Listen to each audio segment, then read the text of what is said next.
Every civilization remembers a flood, a deluge that erased the world and forced humanity to begin again. To some, it's myth.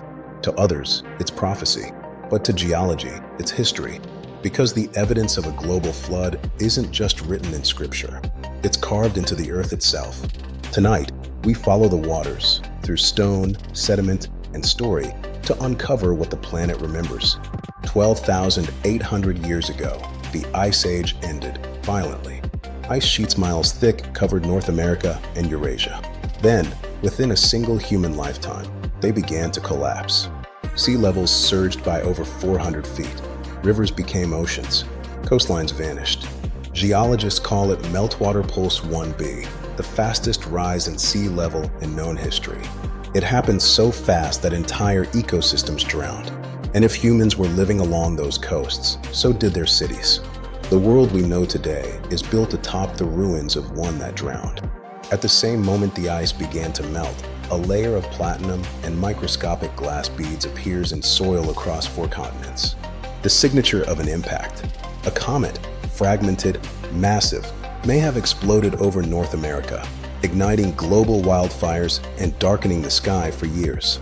Temperature plunged, then spiked again. Ice melted faster than rivers could carry it away. The seas rose, and the memory of that chaos burned itself into human myth.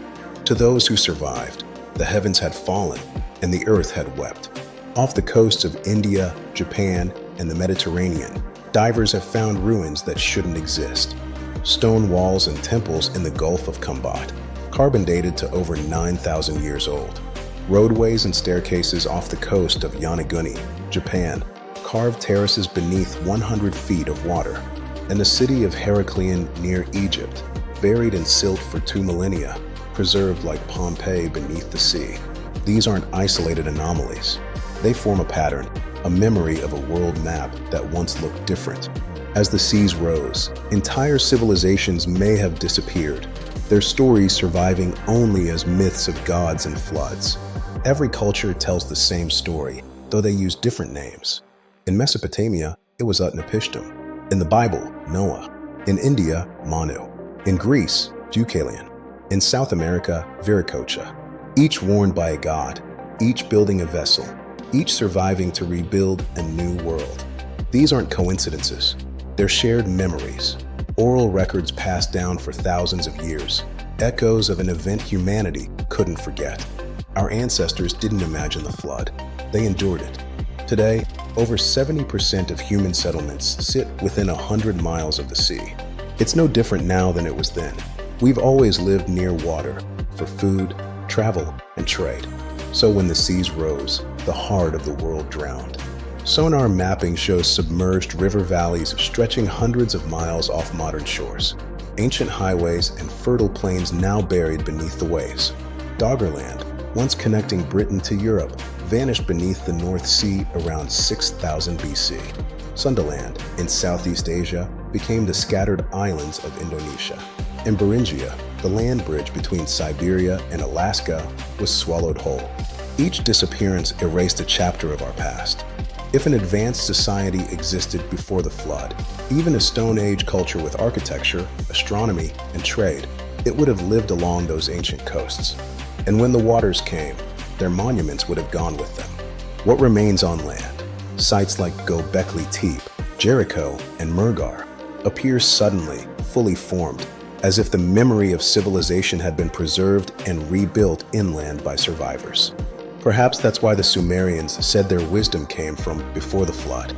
They weren't speaking metaphorically, they were remembering. For decades, scientists resisted the idea of a global cataclysm, but new evidence says otherwise. Sediment cores show rapid shifts in ocean salinity. Tree rings record centuries of erratic climate.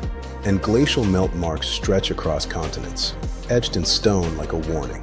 Even our genes carry the memory, a population bottleneck about 12,000 years ago when humanity nearly vanished. We are all the descendants of those who survived the flood. Sea levels are rising again. Ice melts faster each year. Coastlines shift quietly, inch by inch. We like to think our technology makes us immune to the cycles of the earth, but history suggests otherwise. Civilization doesn't end in an instant. It drowns slowly, in denial, in arrogance, in rising tides.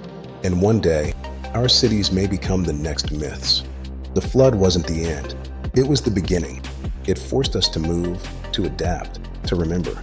It carved fear into our stories and faith into our bones. Every time we build a city on a shore, we're repeating that same ancient pattern, returning to the edge of the abyss that once consumed the world.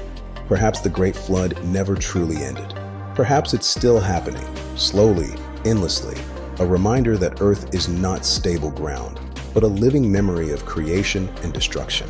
The flood gave us time, and it will take it back. This is Truth in the Shadows. Subscribe for more.